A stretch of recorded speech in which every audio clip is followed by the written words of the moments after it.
Hindu funeral story. Be me about 15 years ago. Glow niggers, I am staring directly at you fucks.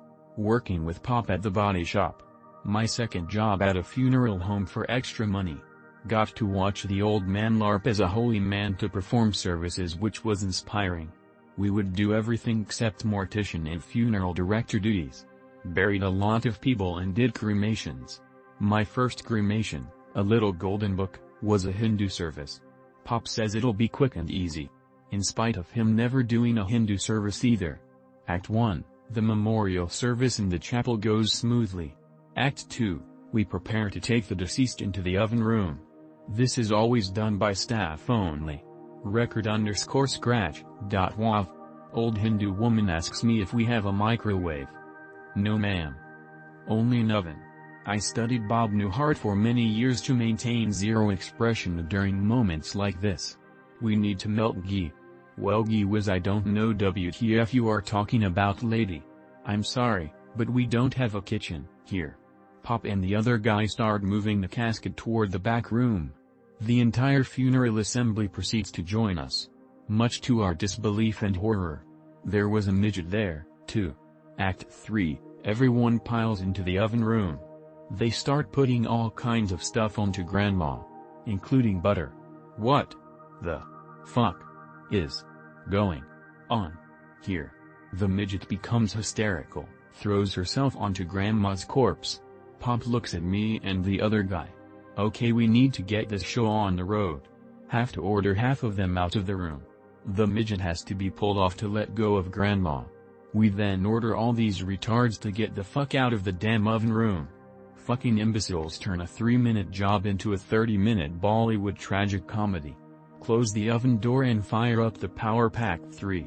I'm looking at Pop in disbelief, and we had seen some shit. He gives me that look, don't say anything. The drama ends and we close shop. I have my own story, which somehow doesn't involve Indians actually being there, but you'll see. Be me, on the verge of 23. A Chinese lady helped me get off the street. She runs a non-profit, gives meals and even has a place for homeless people to shower. I'm in charge of the shower facility, and I'm chillin' with this washed-up hippie who blathers on about spiritual stuff. He invites me to meditate with his prayer group, up in the hills, super rich people territory. Get there, and it turns out to be some sort of Hindu thing. Bunch of rich white people with haircuts like the Vulcans from Star Trek. No one tells me what to do, so I just follow along. Gather round a picture of an Indian woman, turns out to be their guru, sitting Indian style, of course.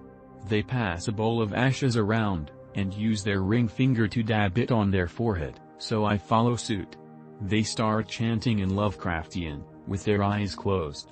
Make weird gestures with their hands from their chest, like they're pulling their prayers out or something. I felt like hours. Probably was hours. I meditate every day already. I go to Catholic Mass twice a week with my roommate, showing up an hour early, just to do the rosary, and I'm an atheist, but I want to be supportive and I'm a patient person. This was definitely several hours, like at least 4. When it's finally over, the sun has long set. Everybody has been giving me dirty looks since I got there. Cult leader asks the hippie if I knew anything at all about what was going on. No, I figured I would let him go in blind. Well, that's a very intense way to first experience Guru name. You're telling me, buddy. They had really good vegan food. Best rice I ever had. They actually ate out of bowls and plates and stuff. Not like vidro. On the way home, hippie tells me the ashes were burnt cow dung.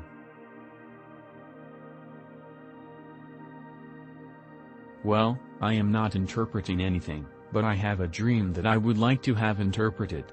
I am home and my house is being reformed. My sister is back here and has a new baby. Her ex is in charge of the reform. Ice-T from Law and Order SVU shows up and asks me to get something from my HD to him. My HD is turned off and I am too lazy, so I feel him to wait. I take a nap and forget about it. When I see him, he is trying to turn on my HD while the computer is on and breaks my computer. I tell he will be me twice as expensive. My friend shows up with demands from someone. Every time I refuse the demands they are doubled. I just don't care too much. He brings in a few girls. We all go to a theme park together. I turn into a giant gorilla and start killing the staff. I then get lost and live a day in the streets. The morning I reunite with my friends and the girls. We notice something strange. There's an anime special going on. It's a 1-episode series but it's called 3 and it starts in the middle somehow. It's literally our anime. We notice that everything in the world is being controller. I go to one of his friends and start kissing her and stuff. The world is coming to an end for some reason. We start talking and I say I think they can control people in the other world too. This is a sort of matrix it seems. I say, do you think the real world is a matrix too? That's when it ends.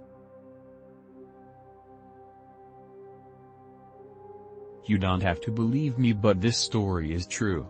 Be me. Eco survey. Topologist trainer etc. Senior field manager sent my team to a secluded woodlands in literally Colorado. Somewhere in the lowlands southwest within state lines, taking soil samples, pictures, water vials, plants, animal shit for lab proofing.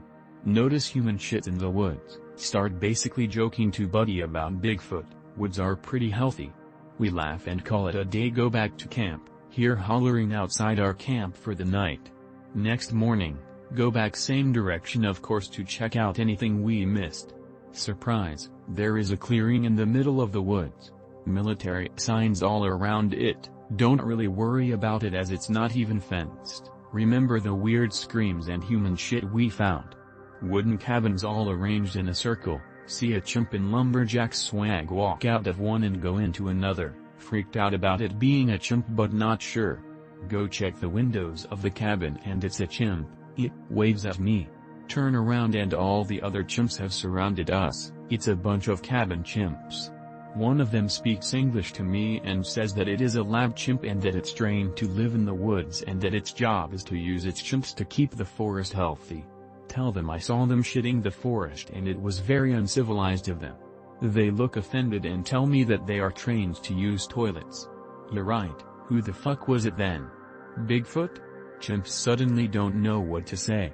Just push past them and go back to camp, never going to stupid Colorado chimp shit woods again. Gooners are fucked up in the head, holy shit. Be me. Week 2 or 3 Ike. Get incredible urges to jerk off. I fail to resist them and decide to peek, bad idea, I know.